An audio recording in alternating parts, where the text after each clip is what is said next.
Hi guys, good morning. কেমন আছো তোমরা সবাই? ওয়েলকাম তোমাদের নতুন একটা ভ্লগে। শ্রাবণের প্রথম সোমবার আজকে। সকাল সকাল ঘুম থেকে উঠে একদম রেডি হয়ে গেছি। এখন ঘরের ঠাকুরকে পুজো দিচ্ছি, এরপরে যাব মন্দিরে। পুজোর জন্য সাধারণত যে সমস্ত জিনিসের প্রয়োজন হয় তার বেশিরভাগটুকুই আমার কাছে এই মুহূর্তে নেই, তাই যেটুকু আছে আমার কাছে সেটুকু দিয়েই ভগবানকে খুশি করার চেষ্টা করছি। শিবলিঙ্গ স্নান করাতে বাড়িতে তো আমরা বিভিন্ন ধরনের সামগ্রী ব্যবহার করে থাকি, কিন্তু আমি এখানে গঙ্গা জলটাও পাইনি, তাই এমনি জলে দুধ মিশিয়ে শিবলিঙ্গে একটু তেল মাখিয়ে ভালো করে স্নান করিয়ে নিচ্ছি। ফুলের কথা আর কি বলবো, যা হয় আর কি। আমাদের রুমের বাইরের বাগানে না অনেক আকন্দ ফুল পাওয়া যায়, কিন্তু আজকে যখন ফুল আনতে গেছি তখন দেখছি গাছ শুধু তার পাতা আর ডালপালা নিয়ে দাঁড়িয়ে আছে, একটা কুড়ি পর্যন্ত নেই। এই কয়েকটা হলুদ ফুল পেয়েছি, কিছুটা ঘরে দিলাম, বাকিটা মন্দিরে নিয়ে যাব।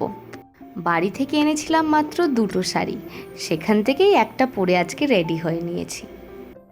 আশিসকে আগে থেকে বলে রেখেছিলাম আজ কিন্তু আমাকে একবার মন্দিরে নিয়ে যেতে হবে, তাই ও একটু সময় বের করতে পেরেছে।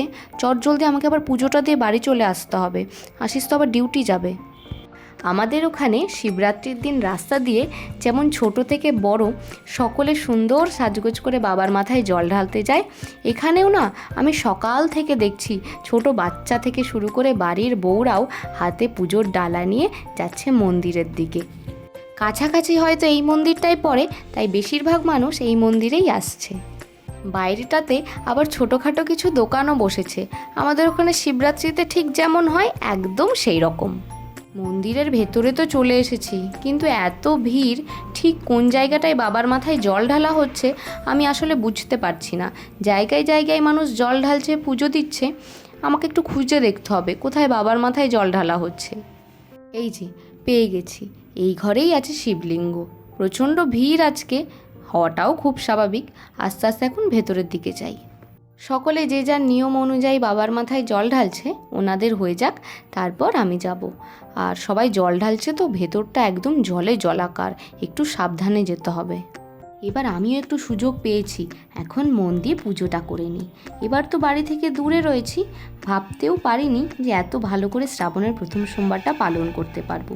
যেতে আসতে এই মন্দিরটা তো আমাদের প্রতিদিন চোখে পড়ে, কিন্তু আজকে পাশের রুমের দিদির কাছ থেকে জানতে পারলাম যে এই মন্দিরেই নাকি আজকের দিনে খুব ভালো পুজো হয়। ব্যাস শোনা মাত্রই ঠিক করে ফেলি যে আমিও যাব মন্দিরে পুজো দিতে। বাবার মাথায় তো জল ঢালা হয়ে গেছে, বাইরে আছেন নন্দী, চলছে তার আরাধনা। মন শান্তি করে পুজো দিলাম, এবার চারপাশটা একটু ঘুরে দেখব। এই মূর্তি তো অবিকল আমাদের মা দুর্গার মূর্তি, কিন্তু এনারা এই মূর্তির সাথে কী নামে পরিচিত তা আমার জানা নেই, কিন্তু এখানেও চলছে জোর কদমে পুজো। সোমবার বলে যে শুধু শিবলিঙ্গে জল ঢালা হচ্ছে তা নয়, জায়গায় জায়গায় হচ্ছে পুজো। ওনাদের কিছু ব্রতও আছে যেগুলো ওনারা আজকের দিনে পালন করছে।